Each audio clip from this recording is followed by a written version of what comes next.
মদিনার মাটি রে সকল সুখ বুঝি তোর কপালে। ও মদিনা রে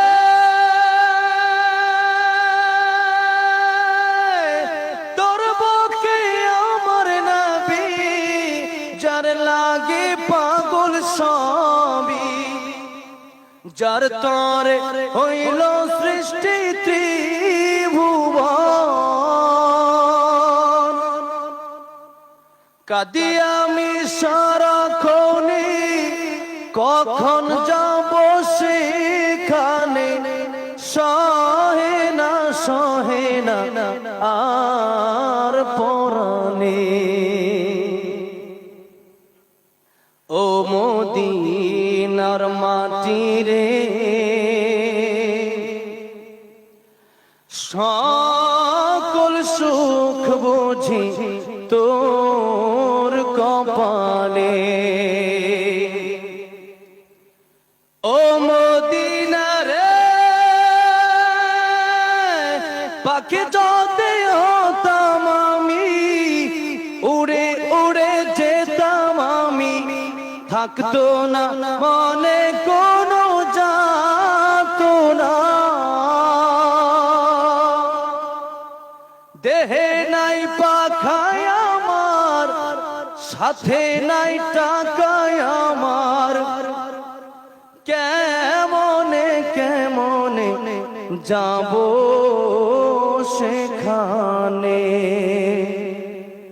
ও মদিনার মাটি রে সকল সুখ বুঝি তোর কপালে। ও মদিনার মাটি রে সকল সুখ বুঝি তোর কপালে। ও মদিনা রে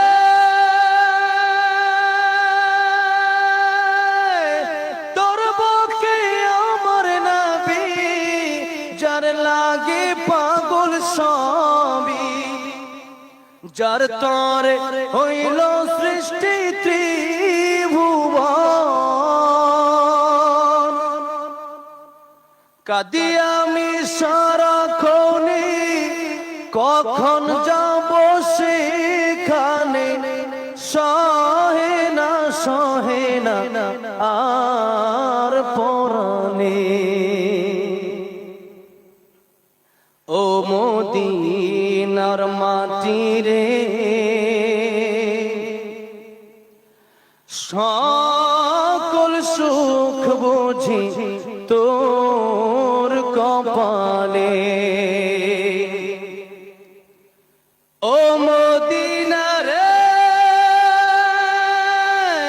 পাখি যদি হতাম আমি, উড়ে উড়ে যেতাম আমি, থাকতো না মনে কোনো যাতো না।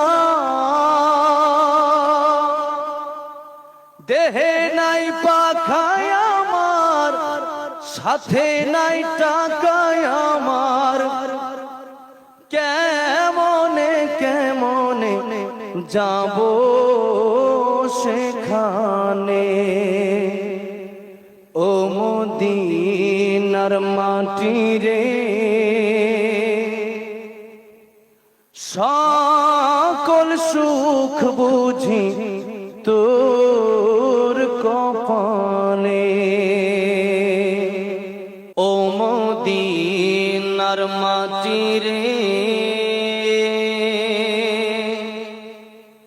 সকল সুখ বুঝি তোর কপালে।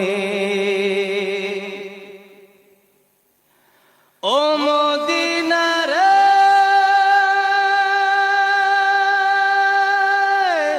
তোর বুকে আমার নবী যার লাগে পাগল সবই, যার তরে হইল সৃষ্টি ত্রিভুবন।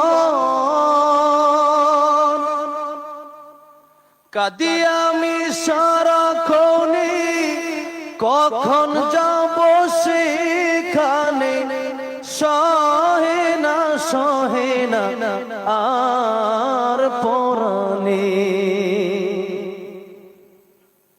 ও মদিনার মাটি রে,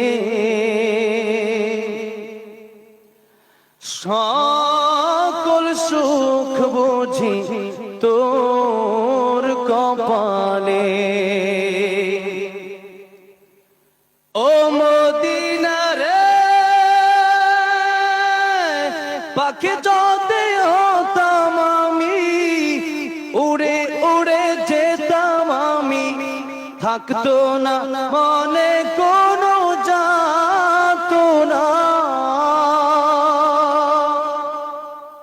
দেহে নাই পাখায় আমার, সাথে নাই টাকায় আমার, ও মদিনার মাটি রে। বিসমিল্লাহির রহমানির রহিম। আমরা অল ইন্ডিয়া মুসলিম পার্সোনাল ল বোর্ডের আদেশে আমরা ওয়াকফ 1/2025-এর বিপক্ষে এর প্রত্যাহারের দাবিতে আজকে আমরা পাঁশকুড়া ব্লকের কমপক্ষে 14 থেকে 15 হাজার জনগণ এরা রাস্তা নেমেছিল, যাতে করে আমাদের জালিম সরকার, মোদি সরকার এই আমাদের অধিকার, আমাদের সম্পত্তি, আমাদের দান করা সম্পত্তিকে ওরা আমাদের হাত থেকে ছিনিয়ে নিতে চাচ্ছে।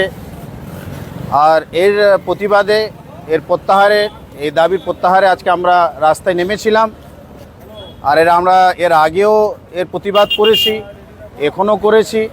আর যতদিন পর্যন্ত এই ওয়াকফ 1/2025টা মোদি সরকার, জালিম সরকার এরা প্রত্যাহার না করলে আমরা রাস্তায় নামতেই থাকব, যতদিন পর্যন্ত না হয়। এর জন্য আমাদেরকে যা করতে হয় আমরা করব।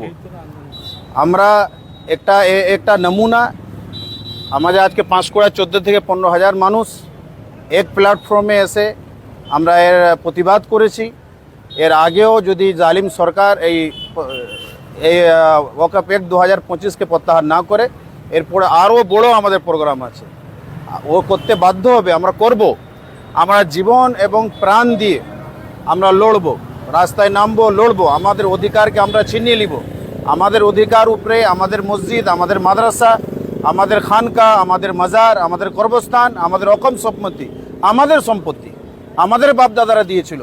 এখানে জালিম সরকার, মোদি সরকারের কি আছে? এই জালিম সরকার আসলে মুসলমানদেরকে সেকেন্ড সিটিজেন করার চেষ্টা করছে। আমরা এটা কোনোদিন হতে দিব না, ইনশাআল্লাহ আমরা কোনোদিন হতে দিব না। এই বলে আমার কথা আমি বক্তব্য শেষ করলাম।